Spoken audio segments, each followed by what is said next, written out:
Detrás de su flequillo y de su genial sonrisa, se escondía una infancia violenta y terrible.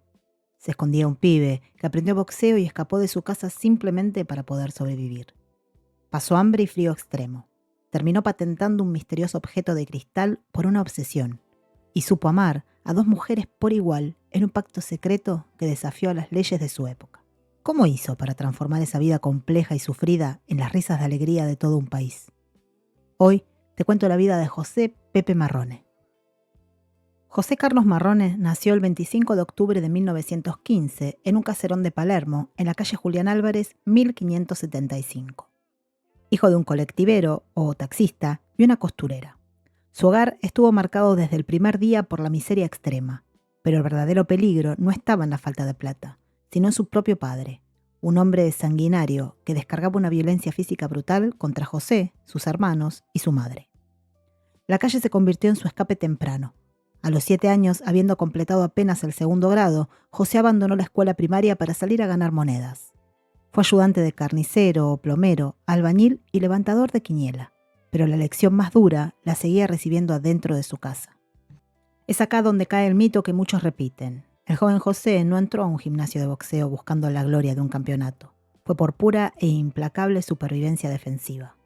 Empezó a tomar clases con el único propósito de asimilar técnicas corporales para que le permitieran esquivar, bloquear y resistir las palizas cotidianas de su progenitor. Aunque llegó a disputar unas 20 peleas como aficionado en el circuito amateur, etapa que su propia hija Coqui confirmaría años después, esos puños eran su escudo familiar. De hecho, esa chapa de boxeador le dio el carácter para liderar las murgas barriales en su adolescencia, donde escribía los libretos y actuaba como empresario. Si al momento de repartir las monedas alguien protestaba, su reputación en el ring liquidaba cualquier discusión al momento. Pero el límite físico llegó a los 14 años. Tras una paliza extremadamente feroz, el cuerpo de José colapsó. Somatizó el terror y el estrés con un brote agudo en la piel. Su familia, totalmente ignorante y asustada, al ver las heridas, creyó que se trataba de sarna. La solución de la época: lo envolvieron por completo en sábanas empapadas con jabón de azufre. Ese día, quebrado por el dolor, pero con la dignidad intacta, José tomó una decisión drástica. Huyó de su casa para no volver jamás. Aquel adolescente herido de apenas 14 años terminó refugiándose en el lugar menos pensado, la casa de una mujer mucho mayor que él, quien lo recibió en secreto. Un rincón de clandestinidad que se convertiría en un búnker de supervivencia, pero también en la raíz de un nuevo y complejo mundo afectivo para el que todavía era demasiado chico. En esa casa, José Marrone tuvo que dejar atrás la infancia de un solo golpe. Aquella mujer mayor no solo le dio un techo seguro para esconderse de las garras de su padre, se convirtió también en su amante, cuando él era apenas un adolescente que intentaba asimilar el desastre que era su vida.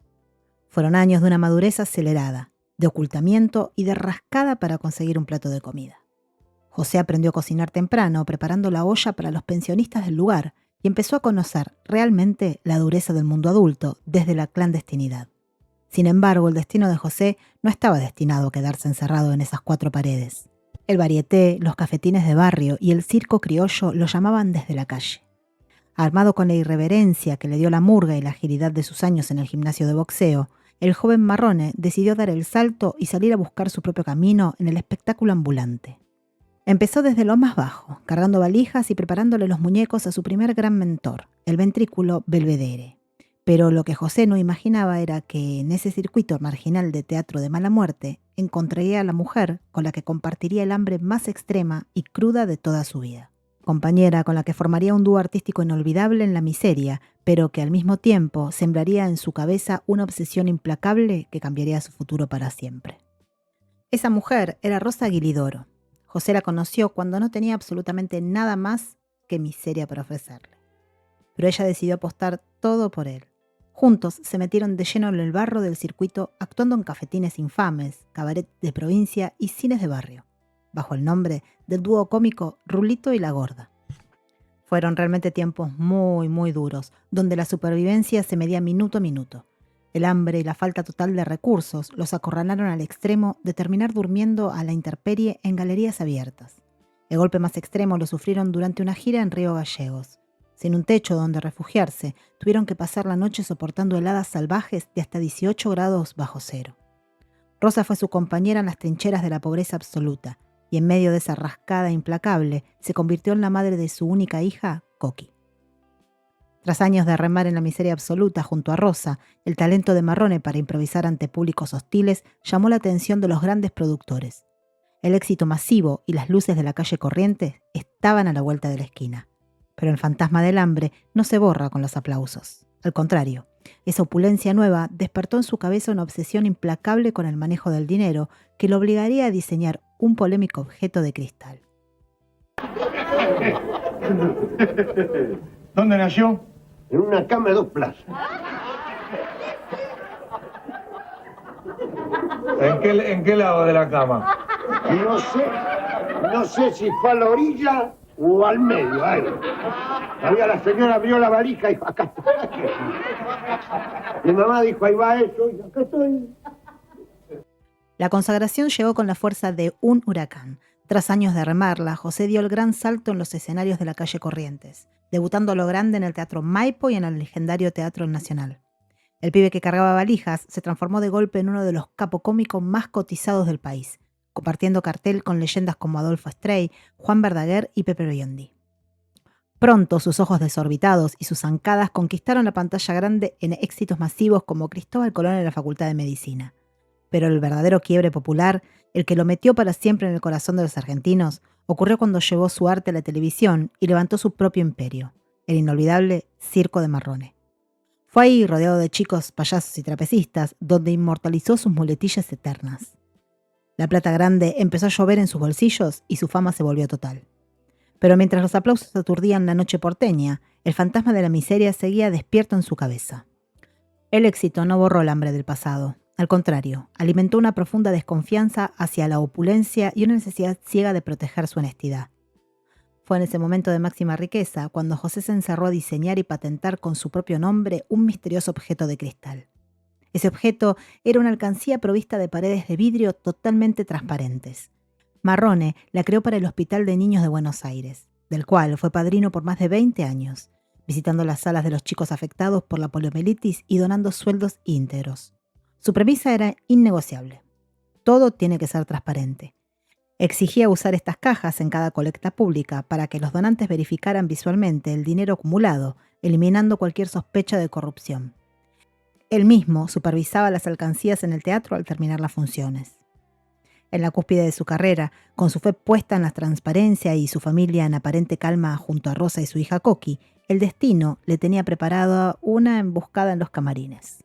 Allí José Marrone cruzó la mirada con una joven, bellísima y talentosa vedette llamada Juanita Martínez. Fue un flechazo inmediato, fulminante, que se trasladó a los escenarios donde se convirtieron en la dupla cómica más querida de la farándula. Un impacto afectivo tan profundo que amenazó con romper la estructura que tanto le había costado levantar, colocando a este hombre frente a la encrucijada más difícil de su existencia. Y acá es la parte de su vida, a mi entender, más controversial y loca que tuvo. Cualquier otro hombre en la sociedad conservadora de aquellos años habría optado por la mentira, la doble vida oculta o un divorcio escandaloso. Pero Marrone, el tipo obsesionado con que todo fuera visible como sus alcancías de cristal, no soportaba la idea de la traición. Amaba profundamente a Rosa, la mujer que había aguantado el hambre y el frío extremo a su lado, pero también amaba con locura a Juanita, su compañera de las marquesinas. Les planteó la verdad sin filtro y propuso un acuerdo inédito que desafió todas las leyes y la moral de la época. Un pacto de bigamia consensuada. El sistema funcionaba con la precisión de un reloj suizo y se dividía estrictamente en bloques de 12 horas. De día, José era el esposo abnegado que almorzaba en su casa familiar con Rosa y su hija Coqui. De noche, tras las funciones de teatro, se mudaba al departamento de Juanita Martínez para compartir la vida nocturna y el plano artístico. No había engaños. Las dos sabían exactamente dónde estaba y con quién estaba Pepe en cada minuto del día. Marrone llevó esta obsesión por la justicia al plano material. Dividió absolutamente todos sus ingresos, propiedades y bienes en 2 mitades exactamente iguales para que ninguna de las dos quedara desprotegida. Increíblemente, la armonía funcionó durante 2 décadas. Rosa y Juanita jamás compitieron. Al contrario, desarrollaron un respeto mutuo tan profundo que compartían festejos familiares y navidades en la misma mesa, con Pepe en el centro.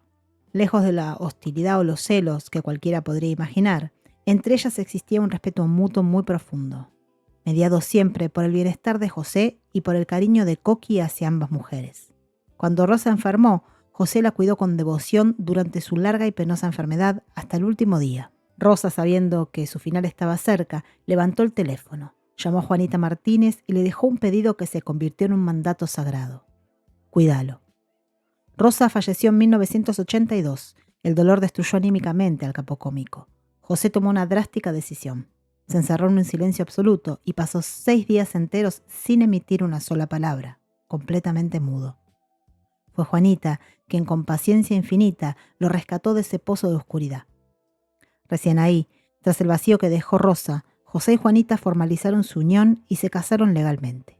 Vivieron un amor incondicional hasta el último suspiro del cómico.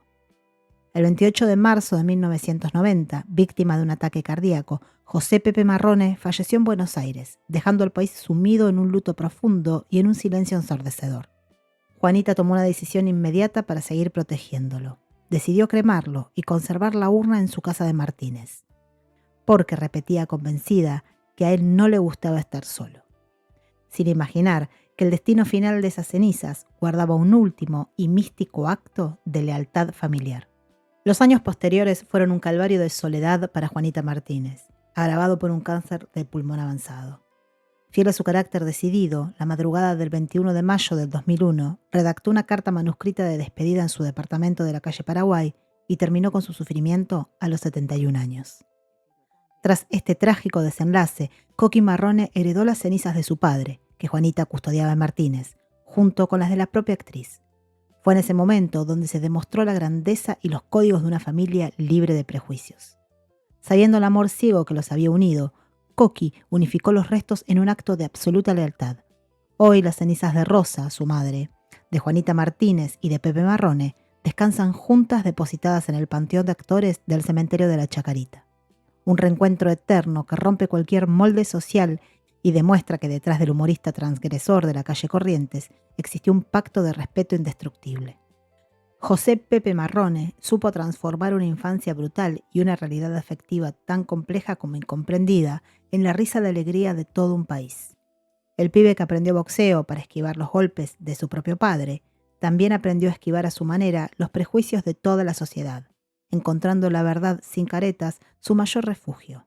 Y en ese nicho compartido su legado más transparente. Gritó, hizo reír y cumplió su palabra hasta el último suspiro. Por eso hoy, el eco de su voz sigue flotando en el aire de cada hogar argentino con la misma fuerza de siempre, cuando alguien se pregunta si se saca el saco o si se pone el pongo. Nos vemos en el próximo eco. Besú. Era la cocaína. Estaba drogado. Le dice a la cocaína, cocaína, guacha. Me arruinaste la vida. Por vos me dejó mi mujer, mis hijas, mis amigos, todo. Perdí mi industria, cocaína, guacha y mierda. Sacó un revólver, loco estaba. Y al sobre le dice a la cocaína, te voy a pegar un tiro, te voy a matar, hija de puta cocaína. Y te mato. ¡Pum! Un tiro al sobre. Loco estaba. Te maté, cocaína. Estás muerta. Y ahora que estás muerta, te llevaré a la fosa.